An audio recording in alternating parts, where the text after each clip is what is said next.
अगर आप हमारी मिनिस्ट्री में अपना आर्थिक योगदान देना चाहते हैं, जैसे कि दशमांश या भेंट, टाइथ और ऑफरिंग, तो आप इस क्यूआर कोड को स्कैन करके हमें अपनी पेमेंट कर सकते हैं। या फिर आप 7303643550 पर हमें पेमेंट कर सकते हैं। तो उसके बाद आपका जो बच्चा हुआ, तो फिर जब बच्चा हो गया, उसके बाद जब आप सही डॉक्टर्स में आ गए, तो उसके बाद क्या सताव का सामना करना पड़ा? प्रियांशु, आप बताइए। भैया सबसे बड़ा सताव अगर मैं कहूँ जो हम लोग अभी तक भी झेल रहे हैं वो है हमारी संगति टूट जाना। पहले क्या था कि भले ही चीज़ें कुछ हद तक ख़राब थीं, लेकिन ऐसा लगता था कि हाँ कोई है आसपास। भले ही ठीक है, अब हमें वो चीज़ समझ में आती है कि वो रिश्ते जो हैं वो आत्मिक रिश्ते नहीं हैं, सांसारिक रिश्ते हैं। लेकिन हाँ लगता था, जैसे मैं ड्यूटी अगर चला जाता था तो मुझे लगता था कि मैं भले ही 10 दिन में वापस आऊँगा, लेकिन सिंथिया अकेली नहीं है, कोई ना कोई है देखने वाला उसको। तो इस तरीके के अब क्या होता है कि अब हम सांसारिक रूप से अकेले हर समय रहते हैं। और कई बार ऐसा होता है कि मैं कॉलेज में हूँ या ड्यूटी पे हूँ, सिंथिया का फ़ोन आया कि वो बच्चा बीमार है। तो अब सबसे बड़ा ख्याल आता है कि मैं इतनी जल्दी कैसे पहुँचूँ। लेकिन वही जो हमने सीखा है कि हम तो प्रार्थना करते हैं कोई नहीं है, प्रभु यीशु मसीह है, उसके स्वर्गदूत हैं। तो सताव की अगर मैं बात करूँ तो बाकी चीज़ें तो मेन आती रहती हैं, लेकिन हाँ कभी कभी ऐसा फील होता है कि संगति हमारी चली गई है। हाँ, वो है, संगति ज़रूरी है, लेकिन जब तक संगति नहीं मिलती है सच्चे मसीहियों की, तब तक जाके किसी भी चर्च में जाने का कोई लाभ नहीं है। कि भाई और कहीं मिल नहीं रही है संगति, तो जो घर के पास चर्च है वहाँ चले जाते हैं, कोई फ़ायदा नहीं है, क्योंकि वो लोग विश्वासी नहीं है वास्तव में। वो लोग एक धर्म की तरह जा रहे हैं, तो वहाँ जाके कोई लाभ नहीं होने वाला है। वैसी संगति तो आप अपने अड़ोस पड़ोस में या दोस्तों के साथ भी कर सकते हैं, उससे कोई फ़ायदा नहीं है। तो क्या करोगे आप? प्रार्थना करो कि प्रभु हमें संगति दे। तो वैसे तो आप हमारी मिनिस्ट्री से जुड़े हुए हैं, आप सोर्स ट्रेनिंग में भी हैं और वीडियोस भी देखते हैं, प्रभु भोज में भी आते हैं, लेकिन एक टाइम आएगा जब और ज़्यादा जुड़ जाओगे संगति में। तो यीशु मसीह को स्वीकार करने के बाद जब आप सही डॉक्ट्रिन्स में आ गए, तब आपने स्टैंड लेने शुरू किए। जी भैया।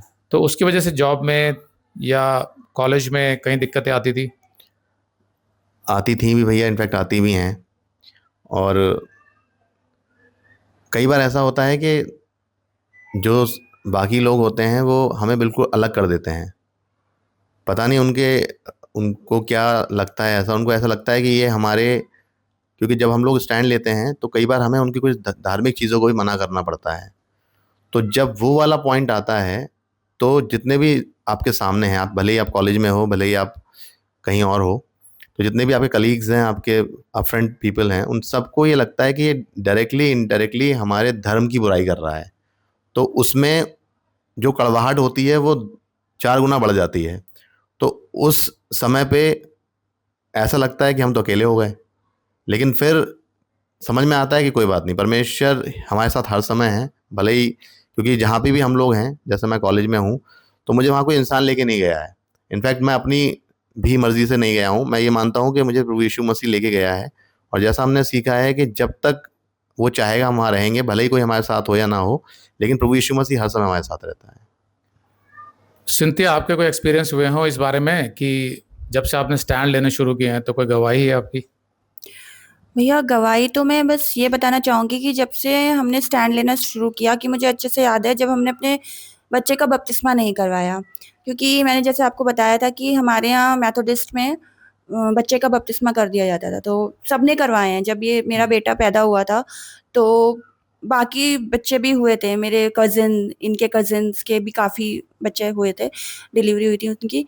तो सबने अपने बच्चों का बपतिस्मा करवा दिया, किसी ने 3 महीने में, किसी ने 4 महीने में, 6 महीने में, ऐसे करके। लेकिन हमने नहीं करवाया क्योंकि हमें क्लियर हो गया था, आपके डॉक्ट्राइन से आपने सिखाया है वचन में कि बपतिस्मा तो उद्धार पाने के बाद ही होता है, वो भी बपतिस्मे का क्या मतलब होता है, ये बिल्कुल गलती आजकल की लोग शिक्षा में बताते हैं। तो यहाँ पर मैं एक बात बोलना चाहता हूँ।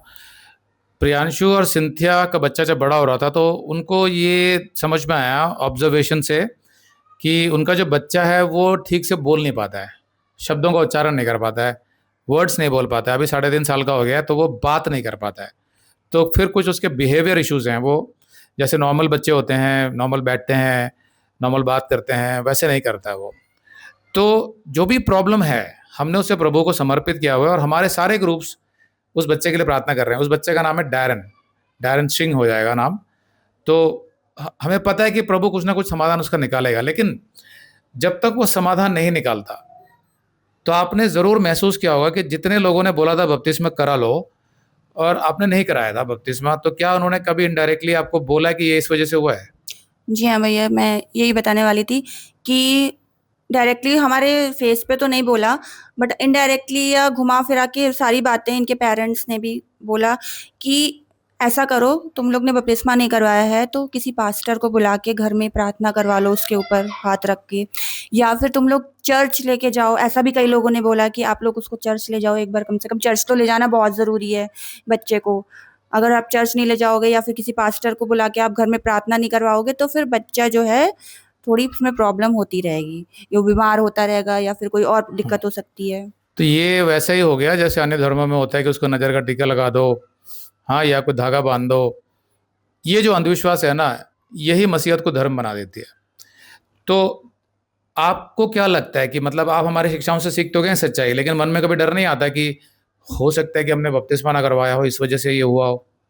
नहीं भैया, बपतिस्मे का मतलब तो क्लियर है कि वो तो जब उद्धार हो जाता है तभी आप बपतिस्मा लेते हो, वो भी जब आप समझदार होते हो, जब आपको पता होता है कि प्रभु यीशु मसीह ही परमेश्वर है, तब आप बपतिस्मा लेते हो यीशु मसीह से उद्धार होने के बाद। तो भी बच्चे का बपतिस्मा तो कोई मतलब रखता ही नहीं है। तो लेकिन हम वो जो बोलते हैं कि रीति रिवाज करो, चर्च में जाओ, तो एक तरीके से ये अपशकुन हो गया है या बच्चे पे कोई श्राप आ गया है, इस तरीके से बता रहे हैं ना वो तो एक तरीके से। तो आपको कभी डर नहीं लगता है कि भैया की शिक्षाएं तो करेक्ट हैं, बाइबल से हैं, लेकिन कहीं ऐसा तो नहीं है कि इसकी वजह से बच्चे को हुआ हो, ऐसा ऐसा नहीं लगता? नहीं भैया, हमने चर्च तो बहुत पहले ही छोड़ दिया था जब हम आपकी शिक्षा से जुड़े हैं। इवन अगर मुझे याद है तो 2021 से हमने चर्च जाना ही छोड़ दिया था। तो क्योंकि हमें क्लियर हो गया था कि चर्च में वो चीज़ें सिखाते ही नहीं है जो हमें हमारे आत्मिक उन्नति हो सके, तो उसका कोई मतलब ही नहीं है। और हम हाँ, नहीं भी जाएंगे लेकिन तो बच्चे के जब बात आती है ना, तो हर कोई पेरेंट्स कॉम्प्रोमाइज करता है। तो मैं प्रियांशु से पूछना चाहता हूँ, आपको नहीं लगा कभी कि कहीं बात तो सही नहीं है कि हम कुछ गलती कर रहे हैं, अपने चर्च को छोड़ के हम आपकी शिक्षाओं से जुड़ गए हैं, तो कहीं ऐसा तो नहीं कि उसकी वजह से बच्चे पे कोई असर पड़ा हो? नहीं भैया, मुझे बिल्कुल नहीं लगा, क्योंकि जब इस बच्चे का जन्म हुआ था, इनफैक्ट जब हमें पता चला था कि डैरन हमारी लाइफ में आ रहा है, दैट मीन्स सिंथिया जब प्रेग्नेंट है, वो भी हमारी प्लानिंग में नहीं था। और एक अद्भुत तरीके से हमें पता चला था कि सिंथिया प्रेग्नेंट है। इनफैक्ट जो मेडिकल लाइन को जानते हैं, अगर मैं पूरी बात बताऊंगा तो जिस कंडीशन में डैरन पैदा हुआ है उस कंडीशन में तो मिसकैरेजेस हो जाते हैं, बहुत सारे मिसकैरेज हो मिसकैरेज हो जाते हैं, सॉरी। तो मिसकैरेज जब हो जाते हैं तो हमें पता ही उस पीरियड में लगा। तो मेरा मानना ये था, आज से जब से वो पैदा हुआ है तब से लेके आज तक, कि जब परमेश्वर ने उसे उन हालातों से निकाल के इस संसार में ले आया वो, तो अभी तक भी जब वो उसको सही सलामत से रखा हुआ है, देखने में लुक वाइज उसमें कोई प्रॉब्लम नहीं है, ऑब्जर्वेशन अंडरस्टैंडिंग में उसकी कोई प्रॉब्लम नहीं है चीज़ों। लेकिन मतलब फिर भी कभी ये डाउट नहीं आया मन में कि हो सकता है कि हम कुछ गलत कर रहे हो, गलत शिक्षाओं में जा रहे हो और परमेश्वर हमें उसके लिए दंडित कर रहा हो? नहीं, मैं वही बताने की कोशिश कर रहा हूँ भैया। मुझे ऐसा स्टार्टिंग में तो मैं ऐसा लोगों की बातें सोचता था, लेकिन जब मैं ये सोचता हूँ कि जब परमेश्वर उसे संसार में लाया है तो इसलिए नहीं लेके आया कि उसके अंदर कोई कमी हो। और मुझे हमेशा बाइबल की वो वर्स याद आती है जिसमें लिखा है कि जो परमेश्वर आशीष देता है उसमें दुख नहीं मिलाता। तो डैरन हमारे जीवन में एक आशीष है, और हो सकता है कि थोड़ा देर हो रही है, लेकिन ये जो प्रॉब्लम है मैं ये मान के चलता हूँ कि ये हमारी एक तरीके से ट्रेनिंग है। तो मैं आप लोगों को बताना चाहता हूँ कि हमें एग्जैक्टली तो पता नहीं है कि डैरन की क्या प्रॉब्लम है। छोटा है, अभी 3.5 साल का। हम प्रार्थना कर रहे हैं कि हमें कोई अच्छा डॉक्टर मिल जाए उसके लिए। उसका एक वीडियो क्लिप देखिए आप लोग। हाँ, ये भाई ये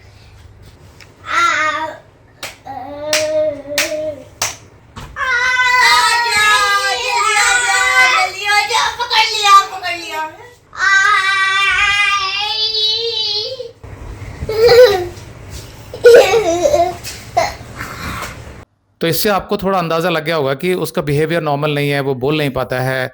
क्या उसे कोई माइल्ड एएसडी है, जैसे ऑटिज्म स्पेक्ट्रम डिसऑर्डर होता है, या कोई और प्रॉब्लम है, ये हमें नहीं पता है। लेकिन हमें एक चीज़ पता है, जैसे यूहन्ना 9 में एक अंधे को जब यीशु मसीह ने ठीक किया था, तो उससे जो सवाल किया गया था कि क्यों ये मनुष्य बिना आंखों के अंधा क्यों पैदा हुआ था, तो यीशु मसीह ने कहा था ये किसी के पाप की वजह से नहीं है, ये सिर्फ परमेश्वर की महिमा के लिए ऐसा पैदा हुआ था, ऐसा बोल के यीशु ने उसे ठीक किया, जिससे यीशु की महिमा हुई थी।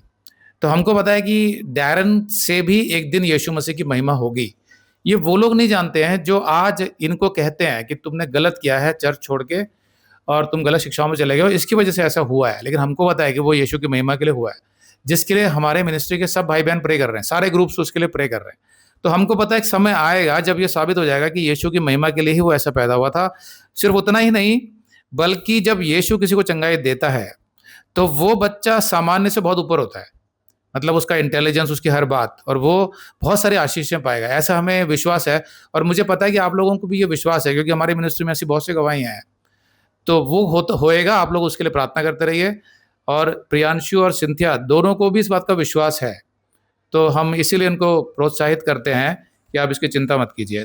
अगर आप ये संदेश पूरा देखना चाहते हैं तो आप इसे हमारे वेबसाइट hindiBiblestudy.com पर देख सकते हैं।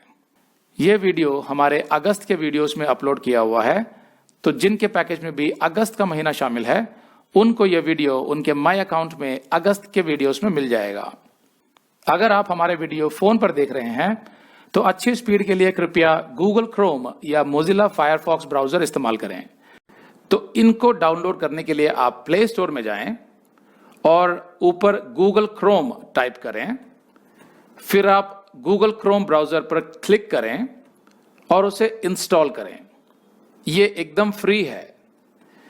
इसी तरह आप मोजिला फायरफॉक्स टाइप करें, फिर आप मोजिला फायरफॉक्स ब्राउजर पर क्लिक करें और उसे इंस्टॉल करें।